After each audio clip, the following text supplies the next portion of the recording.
Hello all my dear viewers. I wanted to start off today's video with a nice relaxing bath. It's a shame we're not here to share it with ᵖʳᵒ, but I'm sure it feels fantastic nonetheless. I do like showers more than baths, but a good bath every so often isn't so bad. And being in the bath here gives me the perfect opportunity to show off a fact. A fact that seems very interesting to me based on the flint slate. So the flint slate imbues your needle with fire, and because it imbues your needle with fire, it realistically follows the rules of fire, which is to say Team Cherry makes the fiery needle get burnt out and doused whenever you go into water while it's active. What, was that not interesting enough for you? You already knew that. I see. Well, yeah, I'm sure a lot of people who played this game did use the flint slate near a watery body at some point. So you know what? That doesn't count as one of our facts. This video is about showing off 15 facts that I barely have ever seen anyone talk about before, and I've only just rarely found out myself. So because I like showers more, why don't I go under the shower with Hornet here? And because I'm in the shower, you might also expect that to douse your flint slate. However, it does not turn it off in the same way a bath does. Instead, it lets you emanate steam because it reacts specifically with the heat of your blade, but doing so does not turn off your blade.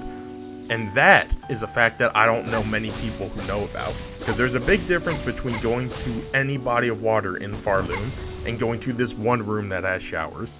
So this is a pretty phenomenal detail for Team Cherry to put into this game, and basically that's a statement I could make for all 15 facts in this video today, my dear viewers. Yes, today's video is all about facts like this, facts that were probably discovered by someone at some point, but even though they were, how many average, common, run-of-the-mill players know about this? I think more players know about this naked bug right here, which is a very funny joke, Team Cherry. We're all laughing it up at the references to nudity you have in this game.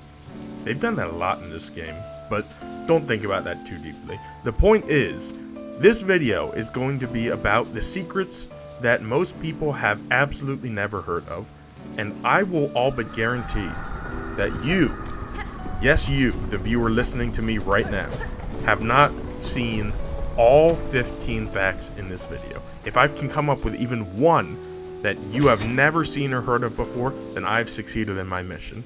And you are physically obligated to leave a like on the video in that case. Alright? And subscribe if you enjoy the Hollow Knight Silksong content I love putting out. So, we've got one fact down. Let's get on with the 14 others. This second fact is all about shell shards. You know, those materials you need if you want to inject copious amounts of lifeblood into yourself, or use other tools. Well, shell shards are normally found in shard bundles, which can be bought with rosary strings, or you can farm them off of enemies. And if you're one of the sophisticated gentlemen who want to farm them off the dead bodies of your foes and not just buy them from a store, then you'll find a lot of enemies in this game aren't really tailored to drop you shell shards. These Grand Reeds drop a lot of rosary beads, 5 shell shards, and that's variable. So what do you do with enemies like these? Well, you can equip an item called the Snitch Pick, and the Snitch Pick lets you steal rosary beads and shell shards off of enemies before you kill them. The problem with the Snitch Pick is something a lot of people take umbrage with. The fact that the items stolen from the enemies aren't dropped after the fact. Grand Reeds normally drop 32 rosary beads, he dropped 26 because 6 of them got stolen earlier. However, what a lot of people don't notice is that the shell shards you take with the Snitch Pick don't follow those same rules. You get to steal more shell shards than exist on the enemy's body. You essentially bring them out of nowhere. I don't know the logistics of it. All I know is that we've already gotten a lot more than 5 shell shards from snitch picking this Grand Reed. I think we got around 20 or more. So it gives you a massive increase in shell shards just by using the snitch pick on every enemy you fight. So whether you're farming or just playing the game casually, throw on the snitch pick if you love using tools and start clawlining your foes. because you will be spawning shell shards out of thin air to use to feed your tool addiction. Fact 3 is all about everyone's favorite cogfly friends. Now, the standard Hollow Knight Silksong player knows that if you bring your cogflies over to Barnax, they can be eaten, and it's very sad, and it makes me want to kill the Barnax because that was my friend, okay? He did nothing wrong. No one's doing anything wrong to deserve being eaten by these disgusting creatures, so why don't we give them a little disincentive to eat our friends? If you poison your cogflies with the polyp pouch, then they still may be eaten on occasion. However, once they get eaten while poisoned, the poison from them transfers over to the Barnax. A really cool detail for Team Cherry to add, that simply by feeding your friends to this creature while they are poisoned, you're essentially getting him to destroy himself. Very slowly, because as I have shown in some of my previous videos, poison on its own damage, not very strong. I think this is the most damage poison could ever deal, because this is an Act 3 save file that's here. There we go. By feeding 3 of your friends to a Barnac, he will eventually die from food poisoning. No one said these facts were going to be useful, okay? Just hopefully you didn't know them beforehand. We're turning up the heat again with fact number 4. You see, I think a lot of people already know that when you activate the Flint Slate in Mount Fae, it stops you freezing for a moment. However, what a lot of people don't know is that the Wisp Fire Lantern also has an effect on Mount Fae. People don't know that because it's impossible to get under normal circumstances without the Fae Down Cloak, so you'd never see its interaction. However, I have put together the timing for being frozen solid. On the right, Hornet has nothing. On the left, she has the Wisp Fire Lantern, as you can see by the particle effects.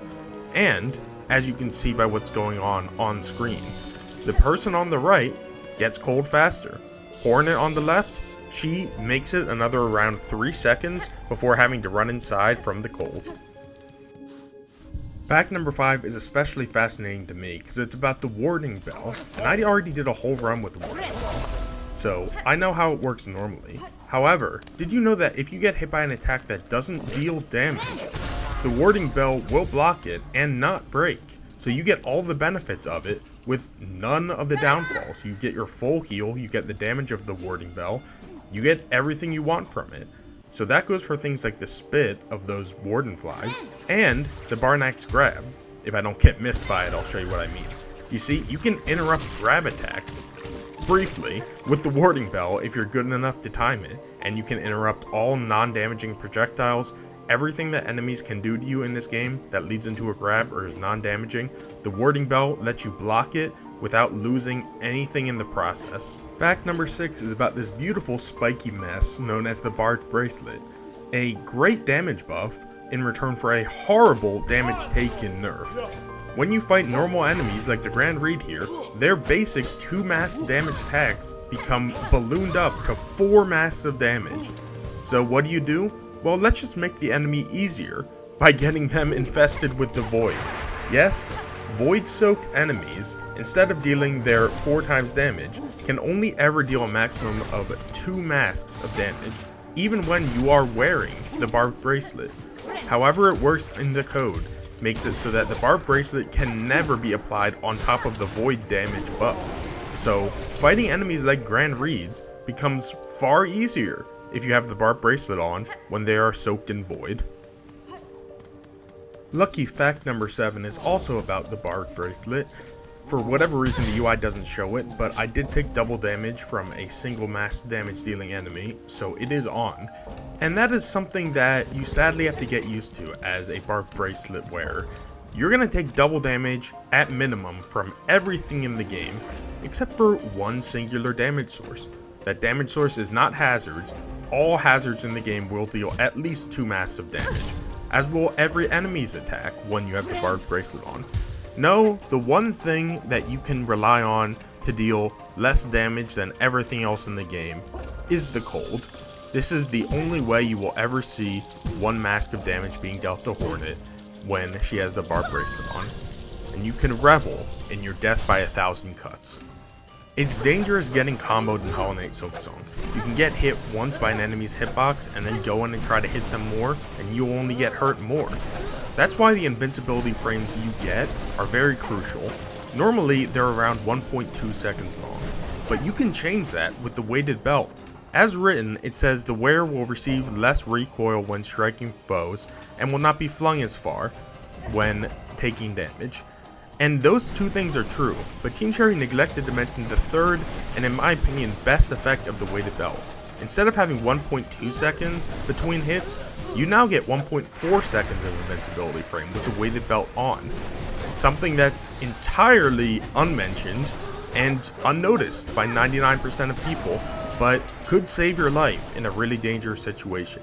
0.2 seconds of invincibility is something that can really mean a lot, especially when you combine it with things like the magnetite dice, which gives you invincibility frames without getting hurt.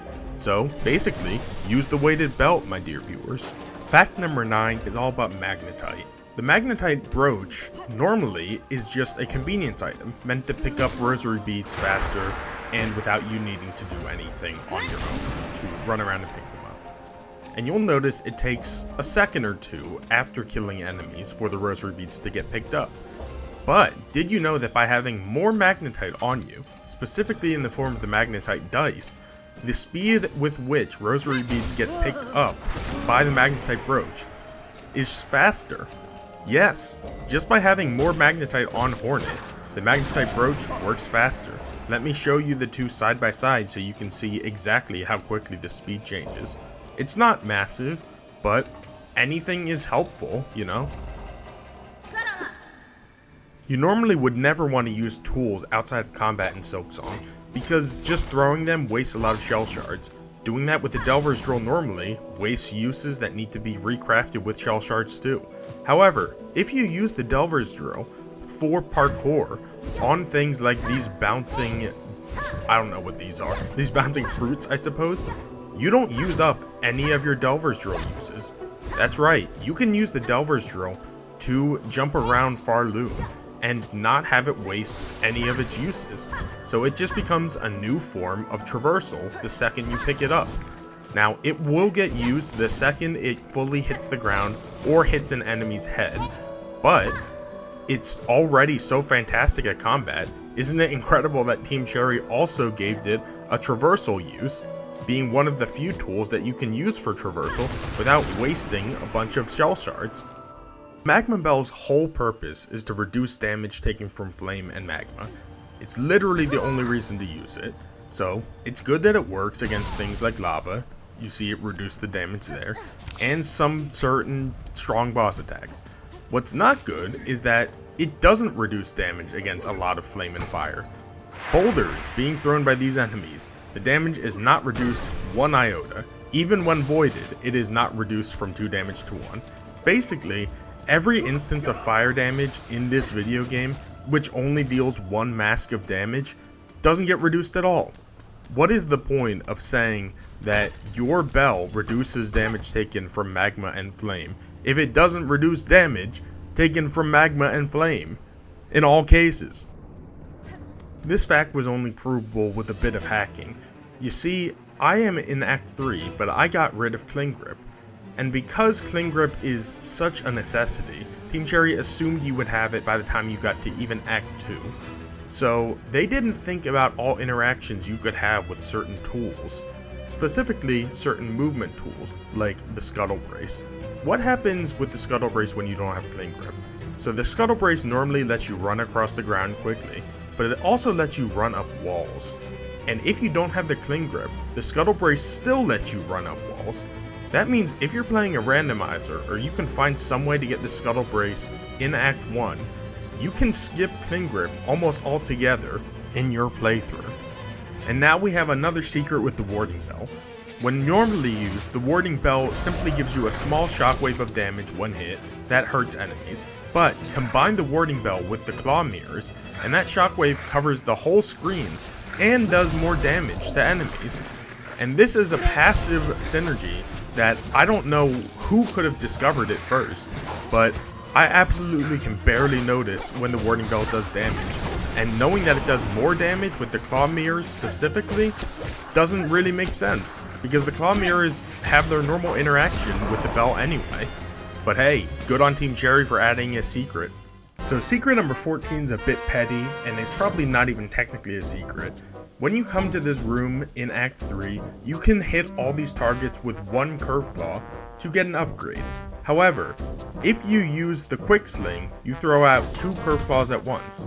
And the Hollow Knight wiki says that doing so will cause this process to fail, because it will break the way they normally calculate how many targets you've hit. So I tried it for a very brief amount of time, and guess what? You can still do it with quick sling, and there's basically no problem with doing so. Hollow Knight wiki team, I have proven your statement false. Remove it from the website. For the final fact of the day, I'll leave off with something that you may know, dear viewer, if you watched my recent video on trying to deal damage with nothing but poison, aka one of the worst challenges you can ever put yourself through.